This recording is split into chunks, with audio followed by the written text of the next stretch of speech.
Hi అండి అందరికీ welcome back to our channel Varalakshmi village tales. అందరూ ఎలా ఉన్నారు? బాగున్నారా? నేనైతే చాలా బాగున్నాను. చాలా రోజుల తర్వాత అయితే నేను మళ్ళీ వీడియో అప్లోడ్ చేస్తున్నానండి. చాలా అంటే చాలా గ్యాప్ వచ్చేసింది నేను వీడియోస్ పోస్ట్ చేసి. ఈ వీడియో శ్రావణ మాసంలో తీసిన వీడియో అండి. అప్పుడు పోస్ట్ చేయాల్సిన వీడియో నాకు టైం కుదరక ఎడిటింగ్ అది చేయడం కుదరక అయితే నేను పెట్టలేదన్నమాట. ఇప్పుడైతే ఈ వీడియోని పెడుతున్నాను. అమ్మవారిని చూసి వరలక్ష్మి వ్రతం అనుకుంటారేమో, కాదండి, లలిత పారాయణం. తంబనైల్ చూసే ఉంటారు కదా, మా అత్తయ్య అయితే చేసుకున్నారన్నమాట. వరలక్ష్మి వ్రతం రోజునే చేసుకున్నారు. సో మంచిగా అమ్మవారిని కూడా రెడీ చేద్దాము అని అనుకున్నాము. ఇలా రెడీ చేయడానికి మ్యాక్సిమం 2 hours ముందే ఉండాలి. ఖచ్చితంగా టైం టేకన్ అండి ఇది. అందుకే ఇంకా నేను రాగానే అమ్మవారిని రెడీ చేయడం అయితే స్టార్ట్ చేసేసాను, ఇంకా ఏమాత్రం లేట్ చేయకుండా. ఇలా అమ్మవారిని రెడీ చేయాలి అంటే ముందుగా ఒక టేబుల్ చూసుకుని దానిపైన బియ్యం వేసి, దానిపైన ఒక బిందె, దానిపైన ఒక చెంబు పెట్టుకోవాలండి. అందులో వాటర్ అయితే ఉంచుకోవాలి అన్నమాట, మనకి కదిలిపోకుండా అటు ఇటు బరువుగా ఉండాలి కాబట్టి. సో ఆ చెంబు పైన ఒక కొబ్బరికాయనైతే పెట్టి దానిపైన అమ్మవారి ఫేస్ని అయితే పెట్టాలి. ఫస్ట్ నేను ఇక్కడ శారీ అయితే కట్టేస్తున్నాను. శారీ కట్టిన తర్వాత ఫేస్ అది పెడదాము అని చెప్పేసి. మనము బిందె పైన చెంబు పెట్టాం కదండి, ఆ చెంబుకి ఒక స్టిక్ లాంటిది ఆర్ స్కేల్ లాంటిది ఏదన్నా ఒకటి తాడుతో టై చేసి ఫిక్స్ చేసుకోవాలి. అంటే పౌట్ ఉంటుంది కదా, శారీ పౌటు, అటు సైడు ఇటు సైడు వేసుకోవడానికి అన్నమాట.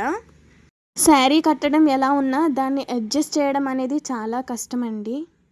ఫైనల్గా శారీ అయితే కట్టడం అయిపోయిందండి. ఇంకా అమ్మవారి ఫేస్ని అయితే ఫిక్స్ చేస్తున్నాము. ఇక్కడ కొబ్బరికాయ అయితే కదిలిపోతుందన్నమాట, అందుకని ఇంకొకరి హెల్ప్ తీసుకుని తాడుతో అయితే కొబ్బరికాయకి అమ్మవారి ఫేస్ని అయితే కడుతున్నాము. ముందు జ్యువెలరీ పెట్టేసి దాని తర్వాత ఫేస్ పెట్టచ్చు, లేదా ఫేస్ పెట్టిన తర్వాత కూడా జ్యువెలరీ అనేది పెట్టుకోవచ్చు. అది మన వీలుని బట్టి ఎలా ఉంటే అలా పెట్టుకోవచ్చు అండి.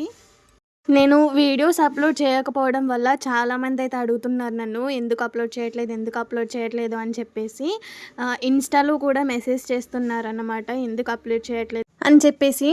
అమ్మవారికి జడ, వడ్డానం, హారం, చెవిలీలు, ఇంకా పాపిడి బిందె, పువ్వులు ఇవన్నీ పెట్టేసి ఇంకా అమ్మవారిని అయితే రెడీ చేసేసాము. ఇంకా ఇక్కడ ఎడిషనల్ అట్రాక్షన్ కోసం అని చెప్పేసి కింద ఇంకొక చిన్న టేబుల్ వేసి ఇంకొక చిన్న బొమ్మ అయితే పెట్టాము. దాని తర్వాత అలాగే మనకి ఇంట్లో ఉంటుంటాయి కదండి ఇంకా బొమ్మలు అనేవి, అటు సైడ్ ఇటు సైడు ఏనుగు బొమ్మలు. అమ్మవారి పక్కన 2 sides కూడా ఫ్లవర్ వేజెస్, చిన్ని ప్లేట్లో వెంకన్న బాబు, లక్ష్మీదేవి బొమ్మలు. ఒక పక్కన తులసి కుండి అయితే పెట్టి దాంట్లో ఫ్లవర్స్తో అయితే డెకరేట్ చేసాము. అమ్మవారికి ఒక సైడ్ జాజులు కూడా పెట్టాము. ఇంకా పూజకి కావాల్సిన పూజా సామాగ్రి అంతా కూడా తెచ్చుకొని పెట్టుకున్నామన్నమాట. అలాగే పూజ చేయడానికి ఇక్కడ వెండి పువ్వులు బంగారం పూతతో ఉంటాయి కదండి, పూజ చేయడానికైతే అవి కూడా ఇక్కడ రెడీగా పెట్టుకున్నాము. చిన్న చిన్న దేవుడు బొమ్మలు అలా ఏముంటే అవన్నీ కూడా తెచ్చేసి ఇక్కడైతే పెట్టేశామండి. ఇంకా అంతా అయిపోయిన తర్వాత నేను కూడా వెళ్ళి శారీ అయితే కట్టుకుని వచ్చేసానండి. నెక్స్ట్ వచ్చిన వాళ్ళందరికీ ఇవ్వడానికి చిన్న చిన్న బాక్సెస్లో శనగలు వేసి, అలాగే ఫ్రూట్స్, ఇంకా గాజులు, బ్లౌజ్ పీసెస్ అన్నీ అయితే ఇస్తారండి. అవన్నీ ముందే అయితే అరేంజ్ చేసి ఉంచేస్తున్నాము. ఇంకా పూజకి కావాల్సినవన్నీ రెడీగా పెట్టేసుకున్నామండి. ఇంకా పూజ స్టార్ట్ చేయడమే లేట్ అన్నమాట. ఇక్కడ మా అత్తయ్య ఈవినింగ్ మళ్ళీ వరలక్ష్మి పూజ అయితే చేసుకున్నారు. నేనైతే పక్కన కూర్చుని చదివాను.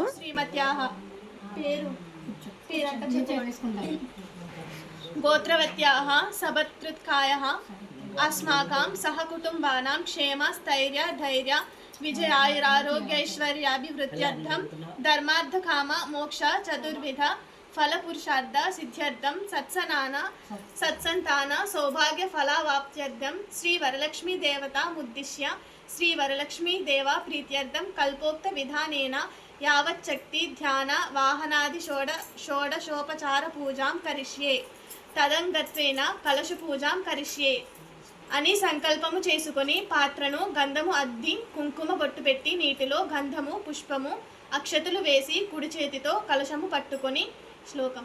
కలశస్య ముఖే విష్ణు కంఠే రుద్రః సమాస్థితాః మూలే తత్ర స్థితో బ్రహ్మమాద్యే మాతృగణాస్మృతః కుక్షౌ తు సాగరాః సర్వే సప్తద్వీపా వసుంధరాః ఋగ్వేదో వరలక్ష్మి పూజ అయితే అయిపోయిందండి. లాస్ట్లో కొబ్బరికాయ కొట్టి ఇంకా పూజ అయితే చేసేసుకున్నాం అన్నమాట. తరువాత లలిత పారాయణం అనేది స్టార్ట్ చేయడమేనండి. అది వేరే వాళ్ళు కూడా వచ్చి సాంగ్స్ అవి పాడతారనమాట. చాలా బాగుంటుంది.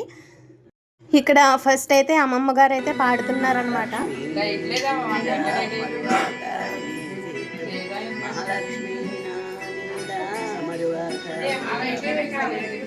దీనికోసం వచ్చిన వాళ్ళందరికీ కాళ్ళకి పసుపు రాసి పారాణి అయితే పెట్టాలండి. ఒకళ్ళు పసుపు రాసి ఇంకొకళ్ళు పారాణి అయితే పెట్టాము. ఇంకా లలిత పారాయణం అయితే స్టార్ట్ అయిపోయిందండి. సాంగ్స్ పాడడానికి కూడా వచ్చారనమాట. నవచంపక పుష్పాగా నాసా దండ విరాజిత తారాకాంతి తిరస్కారి నాసా వర్ణమాసుర నిరామాయ నిరాలంబ సాకారామాసురాకృతి సంసార పంక నిర్మగ్న సముద్ధరణ పండిత యజ్ఞప్రియ యజ్ఞకర్తి యజమాన స్వరూపిణి ధర్మాధారాధనాదక్ష ధనధాన్య వివర్ధిని దక్షిణా దక్షిణారాధ్య ధరస్నేరముఖాంబుజ విశ్వమాతా జగద్ధాత్రి విశాలాక్షి విరాగిణి ప్రగల్భా పరమోదార పరమబుధా మనోమయీ వామకేశి విమానస్థ వజ్రిణి వామకేశ్వరి పంచయజ్ఞ ప్రియ పంచవేద శ్రీమత్రిపుర సుందరిగా సిరి సంపదలు ఇవ్వమ్మ శ్రీ మహాలక్ష్మి రావమ్మ రాజనం భక్తి పెంపైన నీరాజనం యోగేంద్ర హృదయాలం రోగేటి మా తల్లి బాగైన అందెలకు నీరాజనం బంగారు నీరాజనం భక్తి కొంగారు నీరాజనం నెలగాల్పుడెందాన వలపు వీణలు నీటు మా తల్లి గాజులకు నీరాజనం రాగాల నీరాజనం భక్తి గానాల నీరాజనం. ఇంకా అయిపోయిన తర్వాత లాస్ట్లో అమ్మవారికి హారతి ఇచ్చేసి ప్రసాదం కూడా పెట్టేశాము. వచ్చిన వాళ్ళందరికీ కూడా తాంబూలం ఇస్తాం కదా, ఆ తాంబూలం కూడా అయితే ఇచ్చేసామన్నమాట. ఒకరి తర్వాత ఒకరికి.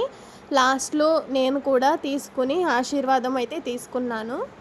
ఇంట్లో ఇలా లలిత పారాయణం చేసుకుంటే అన్నీ పాజిటివ్గా అలాగే హ్యాపీగా కూడా ఉంటుంది. ఎవరైనా ఇంతకు ముందు చేసుకున్నారా అయితే కామెంట్ చేసేయండి. సో ఇంతేనండి మన వీడియో. మళ్ళీ నెక్స్ట్ వీడియోలో కలుద్దాం. మన ఛానల్ని ఇంకా సబ్స్క్రైబ్ చేసుకోకపోతే ఇప్పుడే చేసుకోండి.